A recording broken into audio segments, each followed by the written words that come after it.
আমাদের নবীজির এক সাহাবী ছিলেন আব্দুল্লাহ আশআরী রাদিয়াল্লাহু তাআলা আনহু। উনি আশআরী গোত্রের ছিলেন। আশআরী গোত্রের মধ্যে অভাব লাগছে, তাদের বংশে একবারে অভাব, খাওয়ার দাওয়ার কোনো ব্যবস্থা নেই। তো আব্দুল্লাহ রাদিয়াল্লাহু তাআলা আনহুরে ওনার বংশের মানুষ বলল, আব্দুল্লাহ তুমি একটু মুহাম্মদ সাল্লাল্লাহু আলাইহি ইসলামের কাছে যাও, আমরা তো আশআরী গোত্রের মানুষ, আমগো অভাব লাগিয়ে গেছে, মুহাম্মদ সাল্লাল্লাহু আলাইহি ইসলামরে বললে আমাদের জন্য একটু খানার ব্যবস্থা করব, যতক্ষণ না আমাদের খানার ব্যবস্থা হয়ে যায় আমরা একটু চলতে পারবো, নবীজিকে একটু বলো না। উনি কয়, আরে নবীজি নিজে অসহায়, ওনারে যে কি বলবো। এরপরে কয়, বলো না, নবীজির কাছে আল্লাহর কত রহমত ও দয়া থাকতে পারে, আমাদের জন্য একটা ব্যবস্থা তো করতে পারেন হয়তো, তুমি বলো। কিতাবের মধ্যে আছে হযরত আব্দুল্লাহ আশআরী রাদিয়াল্লাহু তাআলা আনহু ফজরের নামাজের পর পর নবীজির কাছে গেলেন, যায় দেখেন নবীজি ওনার হুজরার মধ্যে কোরআন তেলাওয়াত করতেছেন। হযরত আব্দুল্লাহ আশআরী রাদিয়াল্লাহু তাআলা আনহুর ইচ্ছা হইল নবীজিকে পরে বলবো, ওনার কোরআন তেলাওয়াত শেষ হোক, আমি একটু কোরআন তেলাওয়াত শুনি। নবীজির আওয়াজ ছিল এত মধুর, উনি কোরআন শরীফ শুনতেছিলেন। একবার আয়াত আসলো, ওয়ামা মিন দাব্বাতিন ফিল আরদি ইল্লা আলাল্লাহি রিজকুহা, সমস্ত প্রাণীর খানার দায়িত্ব আল্লাহ পাকের। এটা আয়াত নবীজি তেলাওয়াত করলেন। আব্দুল্লাহ রাদিয়াল্লাহু তাআলা আনহু 1 মিনিটও আর দেরি করে নাই, যে আমি যদি এখন নবীজিকে বলি তাইলে নবীজি হয়তো আল্লাহকে বলবো, খানার জন্য আল্লাহরে বলার দরকার নাই, যেহেতু এটা আল্লাহরে কথা যে আমি যত প্রাণী বানাইছি সবার খানার দায়িত্ব আমি আল্লাহর, তাইলে আর নবীরে বইলা বিরক্ত করার দরকার কি। দেখেন কি বিশ্বাস। বাড়িতে চলে আইছে আশআরী গোত্রের লোকেরা, আব্দুল্লাহ কি খবর, নবীজি কি বলছেন? কয় সুসংবাদ আছে, সুসংবাদ আছে। কয় খানার খবর কি? 8টা বাজে আইব।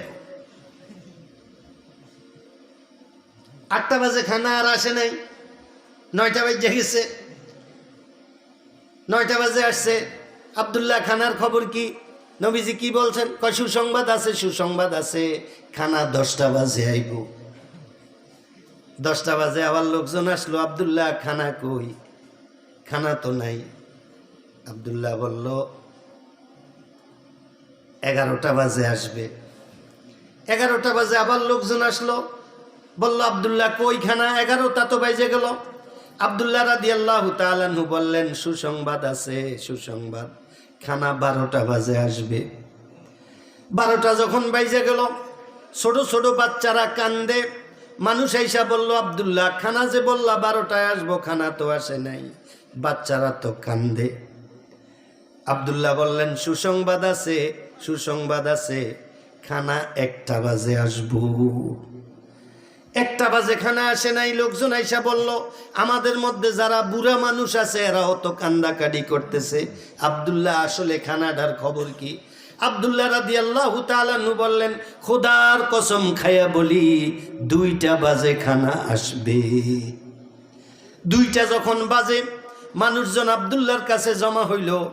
আব্দুল্লাহরে বলল, আব্দুল্লাহ তুমি তো বললা 2টা বাজে খানা আসবে। আব্দুল্লাহ বলল, হ্যাঁ আমি তো বলছি খানা আসবে। এটা বইলা মদিনার রাস্তার দিকে এইভাবে তাকাইয়া যখন নজরটা উপরের দিকে পড়ছে, ছায়া দেখে দুইজন ফেরেশতা, 1 পাও আসমানে আর 1 পাও জমিনে, 2টা বিশাল বড় বড় পাতিল নিয়া জমিনের মধ্যে নামতে আসি। 1 পাতিলের মধ্যে জান্নাতি ঘি দিয়া পাকানো পিওর ফলাও, আরেক পাতিলের মধ্যে জান্নাতি ঘি দিয়া পাকানো জীবাণু মুক্ত, কোলেস্ট্রল মুক্ত একেবারে মুরগির রোস্ট। এডি জমিনের মধ্যে রাখছে। রাইখা ওই 2জন মানুষের ভিতরে মিললা, এখন আর হ্যাঁ করে বিশ্রায় পাওয়া যায় না, এরা জানি কোন দিকে গেছে গিয়া। মানুষ উড়া উড়ি ফারাফারি করে নিছে। এরপরেও আরো 50-100 জনে খাইতে পারবো এরম পরিমাণ খানা পাতিলের মধ্যে রয়ে গেছে। মানুষে আব্দুল্লাহরে ধরলো, আব্দুল্লাহ এই খানাগুলা বেশি হয়েছে, তুমি নবীজিকে এই খানাগুলা দিয়ে আসো, তাইলে নবীজি খুশি হইব যে খানা পাঠাইলাম, ওই গোত্রের খানা হইয়াও বেশি হয়েছে, নবীজি খুশি হইব। আসলে কি আব্দুল্লাহ নবীজির কথা জানে কিছু? আব্দুল্লাহ কয় না আমি নাই, এটি নবীজিরে দেওয়ার দরকার কি, এটি আমগো লেগে আইছে, আমরা না খাইবা, নবীজিরে ন দেওয়ানের দরকার কি? কয় তাহলে নবীজি খুশি হইব। কয় যদি খুশি হয় তোমরা লইয়া যাও, আমি যাইতাম না। কেন হে তো জানে নবীজি কি ব্যাপারে জানেনি কিছু, উনি তো নবীজিরে বলে নাই। এরপরেও মানুষে কয় ঠিক আছে আব্দুল্লাহ আমরাই নিয়ে যামু, বাকি তুমি আমাদের সাথে চলো, কারণ নবীজি আমাদেরকে অত ভালোভাবে চিনে না। আব্দুল্লাহ রাদিয়াল্লাহু তাআলা আনহু বললেন ঠিক আছে চলো। মসজিদে নববীর পাশে যাইয়া তারা মসজিদে নববীর দরজার কাছে এই খানাগুলা রাখছে। নবীজি মসজিদ থেকে বাইর হইলেন, আব্দুল্লাহ রাদিয়াল্লাহু তাআলা আনহু দৌড় দিয়া চোখের আড়ালে চলে গেলেন। নবীজি এই মানুষগুলারে বললেন এগুলা কি? ওই মানুষগুলা বলতেছে আল্লাহর হাবিব আপনি যে খানা পাঠাইলেন ওই খানা আমরা খাইয়াও রাইখাও এগুলা বেশি হইছে, আপনার জন্য নিয়ে আসছি। নবীজি বললেন আমি কি খানা পাঠাইলাম? কই যে নবীজি আব্দুল্লাহরে পাঠাইলাম, আপনি যে আব্দুল্লাহরে বললেন 8টা বাজে পাঠাইবেন, 8টায় পাঠানে বললেন 9টা, 9টায় নাই 10টা, 10টা না 11টা, 11টা না 12টা, 12টা না 1টা, পরে যে 2টা বাজে পাঠাইলেন। নবীজি কয় কি রে, কয় কি? তা আব্দুল্লাহ কই? আব্দুল্লাহ না এলো, তালাশ করে দেখে নাই। পরে তালাশ করে নবীজি আব্দুল্লাহরে আনো, ধৈর্য আব্দুল্লাহরে তালাশ করে ভাইছে তুমি এনে ফলা হয়েছে, নবীজি দেখায়ও। আব্দুল্লাহ শরমে সামনে গেছে। নবীজি বললেন আব্দুল্লাহ ঘটনাটা কি? আল্লাহর হাবিব ঘটনা হইল এই, আমার বংশের মানুষের অভাব লাগছে, আপনার কাছে আইছি, আপনি কোরআন শরীফ পড়তে আছেন, আপনি কোরআন শরীফের আয়াত পড়ছেন ওমা মিন দাব্বাতিন ফিল আরদি ইল্লা আলাল্লাহি রিজকুহা, সমস্ত প্রাণীর খানার দায়িত্ব আল্লাহর। তা আমি আপনার কাছে কি এর খানা চামু, এর লেগে আমি গেছি গিয়া, আমার আল্লাহর উপরে বিশ্বাস আছে, যেহেতু আল্লাহ বলছে খানা দিব, তা আমি চিন্তা করছি আমগো খানার দরকার হইলে ওইলে আল্লাহ ভালো বুঝবো, আল্লাহ দিয়ে দিব, আমি গেছি গিয়া। মানুষ আমার জিজ্ঞাসা খানা কই, আমি কইছি সুসংবাদ আছে 8টায় আইব খানা, আন্দাজি কইছি নবীজি। হর 8টায় না কইছি 9টা, 9টায় না 10টা, 10টায় না 11টা, 11টায় না 12টা, 12টা বাজারে ফোলা ভাইনে কান্দে, তখন আমি গেছি 1টা বাজে, 1টা বাজে বুড়ারাও কান্দে, খানাই না।